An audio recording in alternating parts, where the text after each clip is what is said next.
welcome to this week's Wellness Webcast.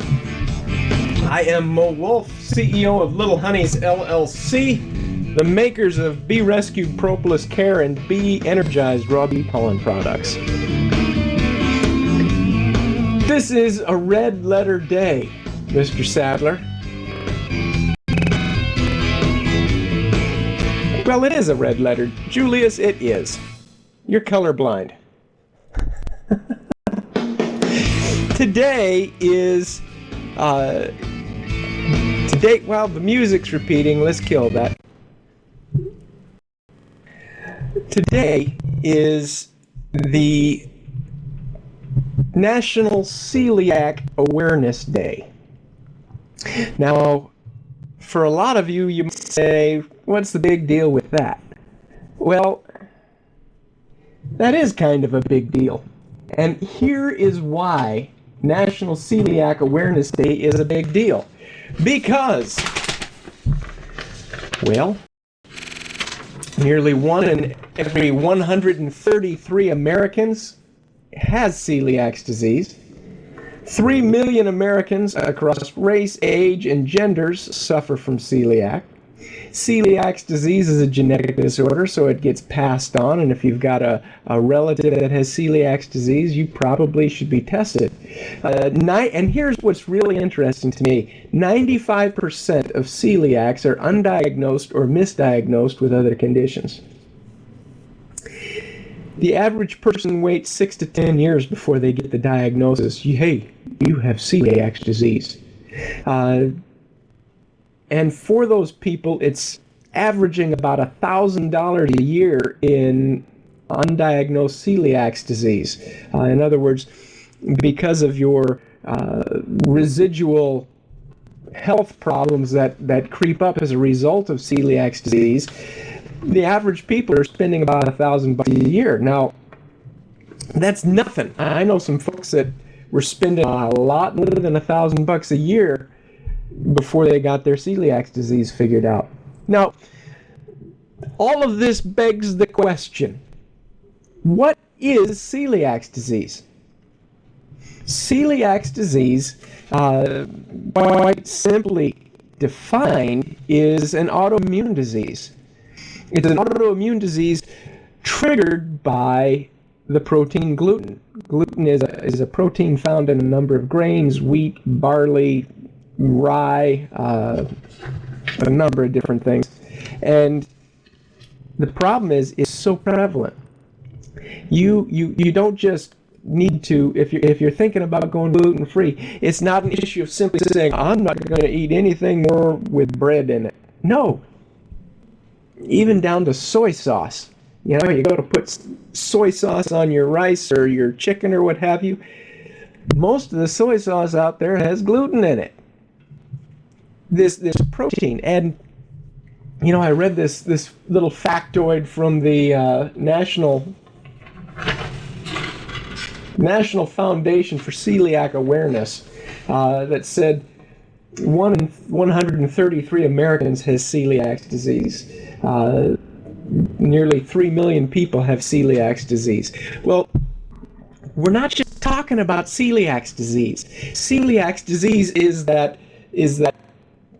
on one end of the spectrum, you've got a wheat allergy, which is very immediate, often very severe reactions, just boom, you get it. Then you've got celiac disease, which is very, very similar, and I'm, for all you medical geeks out there that are pulling out what little hair you have left, just work with me. I'm trying to put this in terms that the rest of us can package. So then you also have the non-celiac gluten sensitivity folks. Those folks who, if they take the blood test, they're not going to come out positive for all the antibodies in the bloodstream for gluten. They're not going to test positive for a gluten celiac issue.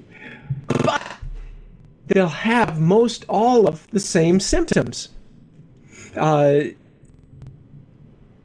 So what are those symptoms? Well, the symptoms, they include GI problems, gastrointestinal problems, skin problems, brain fog, Julius, hint. No.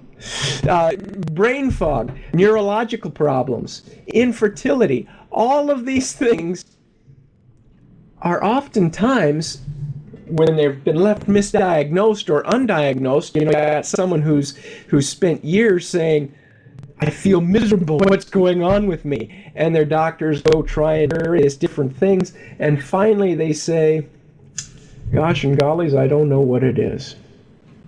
Well, that's if you've got an honest doc that hasn't done their homework. But if you've got a dishonest doc that's also lazy and hasn't done their homework, they're going to say, I think you're just making it up, Jack. You're just fooling everybody. You're a malingerer. If you've ever had a doc write in your medical chart, patient is a malingerer, then the very word makes your blood boil. Here you have real symptomology that you're experiencing, and people are not taking that real symptomology seriously. And it's very frustrating. And then they tell you it's all in your head. These aches, these pains, the alternating diarrhea, constipation, the feeling like you got broken glass shards all in your stomach, twitching and all these other neurological type symptoms, pins and needles all in your arms and legs, pain throughout the body, brain fog, you can't think clearly. Did you know? This was interesting. A team of research, this from Celiac.com, an article by Jefferson Adams. If there were a comma in there, I'd say Adams Jefferson, and I'd make the same comment. He's got 2 last names. Lucky guy, he's got the market cornered. Anyway, 2 last names, Jefferson Adams, says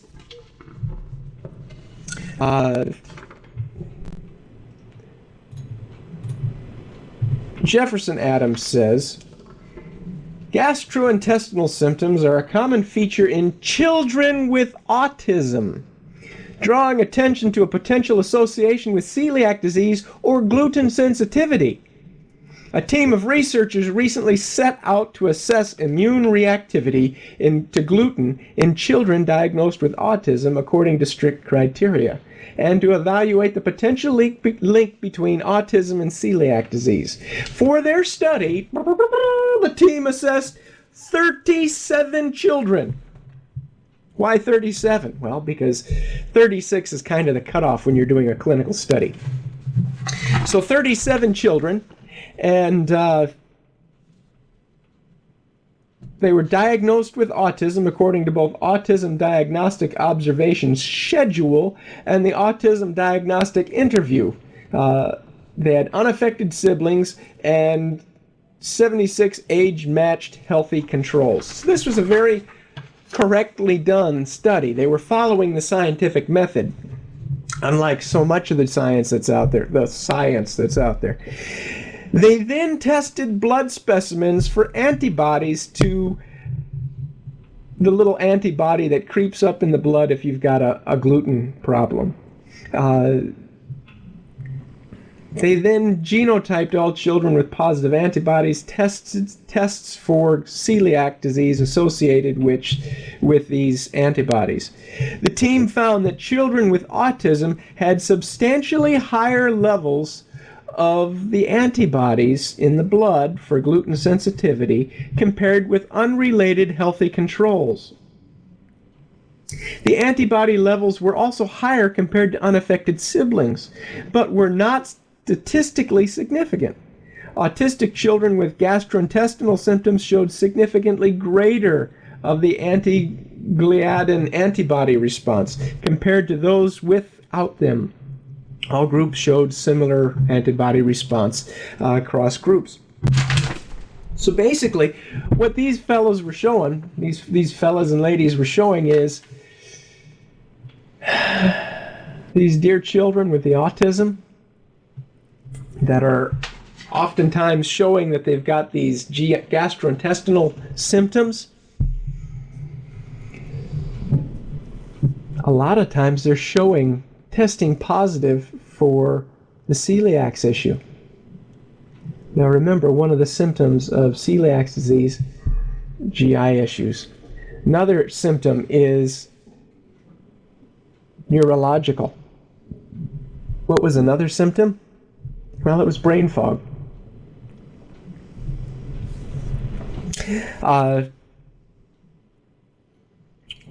There have been, it's anecdotal, yes, but there have been numerous reports of folks saying, you know what, I took my child who was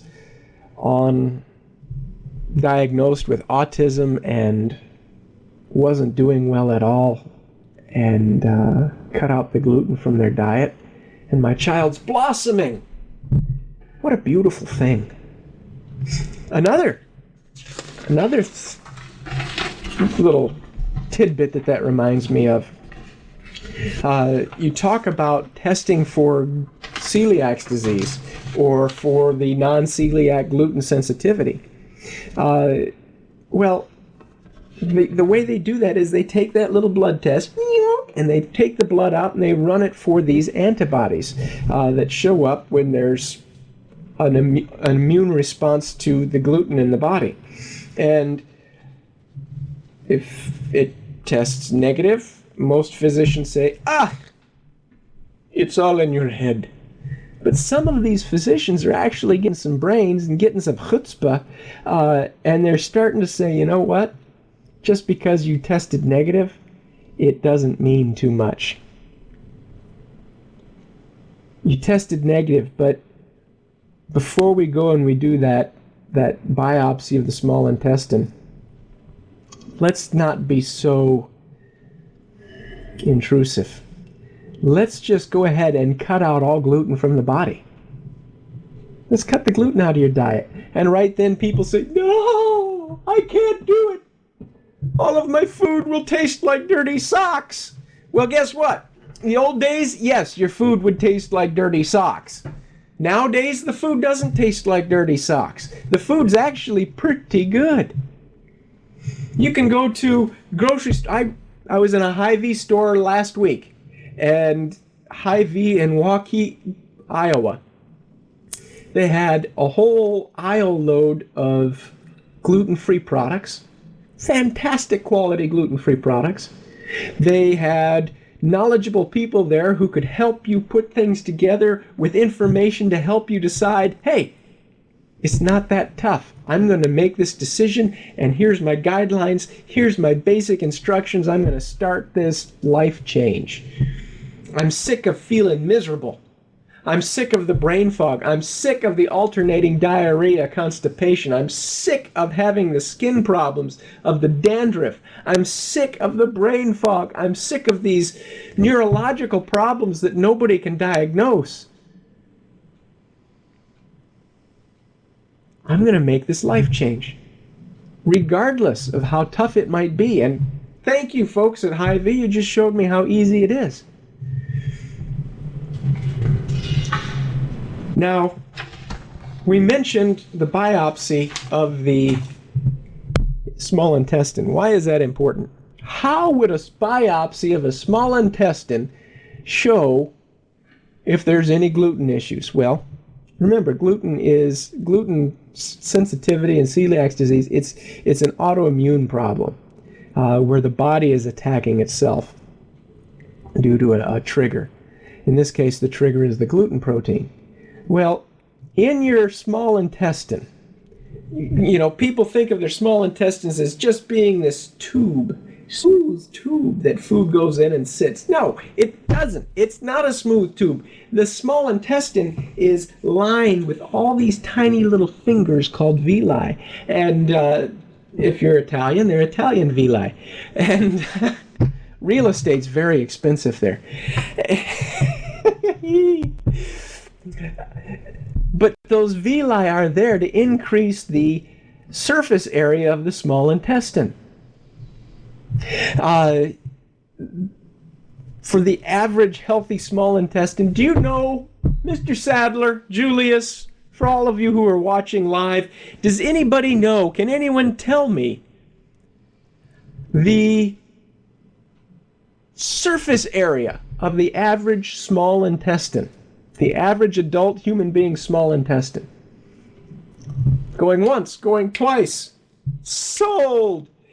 It's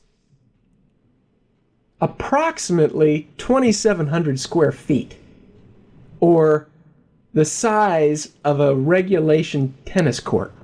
That's the surface area of the small intestine. And God designed this beautiful organ in such a way to pack so much surface area into such a small little tube so that your body would be able to absorb the nutrients. But if your body's having an autoimmune response, that body is going to sense that problem, that irritation of that protein on those little villi, and your body is going to send an inflammatory response to those little villi. And what happens is those little villi start to shrink and atrophy and go away, and your surface area goes from being the size of a tennis court all the way down to just a few square feet. Now what happens? What happens is you get someone real skinny and runty like me because we're literally starving to death. We're not getting the nutrients that we need. Other folks, you end up with a thyroid issue, and you end up with hypothyroidism because your body's not getting the nutrients to stay within balance, and weight starts to come on. And then you get other problems because, again, you're out of balance again, nutrition-wise, and you start developing cancers. You start developing all of these different problems that, oh, how did that happen? It happened because our bodies are very, very, very acutely aware that we should not be having this protein. Now, does that mean, nobody should eat gluten? Well, I'm going to reserve my personal opinion about that and give you my clinical opinion. My clinical opinion is, if you don't have the symptomology, moderation in all things. If you have the symptoms, then get off gluten. If you think you've got these symptoms, get off gluten. There's plenty of good gluten-free food out there. For example, I want to show you something. This is what good old Julius brought in today. You see that? See that? That is a chocolate zucchini muffin. And I'll tell you what, it's delicious. I've had 3 of them already this morning. They're delicious. They're homemade. They're baked goods. And they don't taste like dirty socks. They taste delicious chocolate, moist, light, fantastic. For those of you that are interested, we will have that recipe posted on our Be Rescued Facebook page. No, it's not made with wheat flour. It's made with a blend of flours, including rice flour and sorghum flour. Brown rice flour, excuse me. But we'll have that posted on our Be Rescued Facebook page, along with a fancy schmancy picture of that. Mr. Sadler, can you get a picture of these today so we can get that posted? Mr. Sadler is our company photographer here. And for those of you that watch our Be Rescued Facebook page, you'll see amazing pictures of bees. He's the guy that makes those photos. So now what? You've been diagnosed, or maybe you haven't been diagnosed, but you're going gluten-free. You've been gluten-free for 2 weeks to a month, and you're starting to feel great. Now what? Well, number 1, don't go it alone. Just like we talked about with a couple weeks ago with the chronic disease, strategies for fighting chronic disease. This is a chronic disease. Get yourself a support group, a supply line. People that can give you that energy to keep you on track. Because I tell you what, sometimes it's very tempting to cheat on your diet. And the fallout from cheating on this diet is far more severe than just, say, going off your weight loss diet and then gaining all of that weight back plus extra weight. The fallout for cheating on your gluten-free diet is much worse. A lot of times your symptoms will come back even more severe than they originally were. So when you go gluten-free, you've got to go all in, and you got to be faithful to it. Now, for a lot of us who have such severe reactions to gluten, it ain't a problem to stay gluten-free. It ain't a problem to avoid cheating. But for some folks, it's tough. And so that's why you've got to get your support group, your accountability. If you've got a family, maybe your whole family needs to be going gluten-free. Because if there's one of you in the house, odds are there's more than one. Now, last several weeks we've talked about benefits of pollen, this stuff here. Well, when you've got celiac disease and your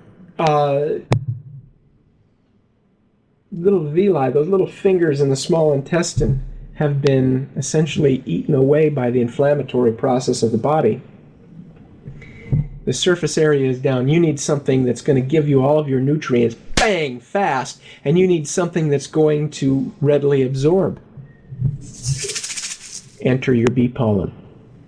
I hate to sound like a commercial for bee pollen here, but on Fox News today they had an article about the benefits of taking supplements. A lot of you folks know I don't like supplements. I think they're a waste of time and a waste of money and a waste of space in your pantry. When you can be getting all of the nutrients that you need from your food. Remember, old Mrs. Morales used to say, you eat the good food, you don't get sick. This is good food. You eat good food, you don't get sick. Hippocrates used to say, pollen is for health. You eat your pollen to stay healthy. Eat your pollen to give your body the nutrients, the building materials to start building back after a lifetime of poisoning yourself. And then you have folks that are saying, Mo, why is it, if this is real, why is it that we're having more and more people diagnosed with celiac disease? Why is this problem getting worse? I think it's all in the psyche. No, it's not. Remember when, for those of us, anybody over the age of 20, peanut butter and jelly sandwiches were a staple in the lunchroom. Many places they still are. But I guarantee the peanut butter sandwich that you and I ate as children is different from the peanut butter sandwich that our children are eating today. The plant itself is different. You've got genetically modified plants. You've got, just forget the hocus pocus stuff. You've got a plant who's been bred so many times and has been genetically engineered to be different than the way it was when we were kids. It's a different plant. Some research suggests the gluten protein is a little bit different. All of this to say, the reason it's worse today, the reason this problem of gluten sensitivity and celiac disease is worse today, is because the plants that we get our gluten from are different than they were 20 years ago. So, that said, we've got to use some wisdom. We've got to make these determinations. And we've got to support each other. If any of you folks that are watching this end up with questions about going gluten-free, give us a call. Give us a call here at Little Honeys. We've got some very well-educated folks that man the phones that will help you with that. You can call us 1-855-679 the word life. Call whenever. Whenever during business hours.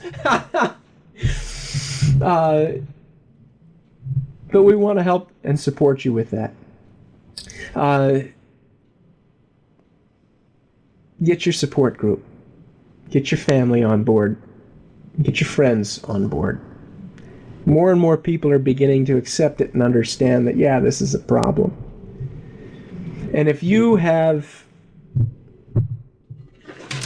any of these symptoms, I want you to think very long and hard about what we've spoken about. Dysfunctional digestion. Now that can be anywhere from GERD to irritable bowel to acid reflux to severe constipation to severe diarrhea or alternating there in between. It can be any problem, chronic dysfunction of the digestive tract that maybe you've ignored, maybe you can't find an answer to, or maybe you were misdiagnosed. Intractable dandruff. Ooh, that's fun. Itchy, scratchy rash. Foggy brain. Pounding headaches. Constant pounding headaches. Pins and needle feeling. Woo-hoo. Attention deficits. There you go. All of you kids, you folks with kids that have attention deficit disorder, something to think about. Depression, anxiety, irritability. These are just 9 groups of symptoms that may point to a gluten problem. And remember, it's more common than you might think. More people have problems with gluten issues than there are people coming down with skin cancers every year.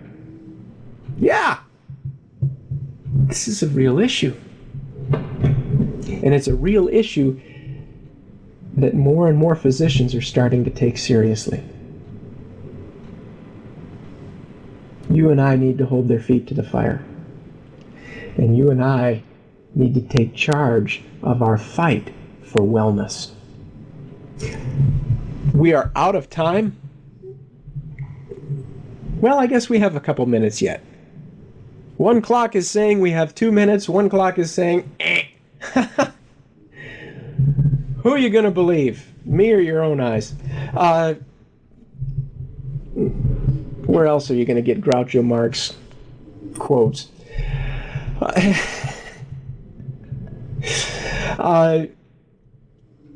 Thank you on behalf of my family, on behalf of all of us here at Little Honeys. Thank you for joining us.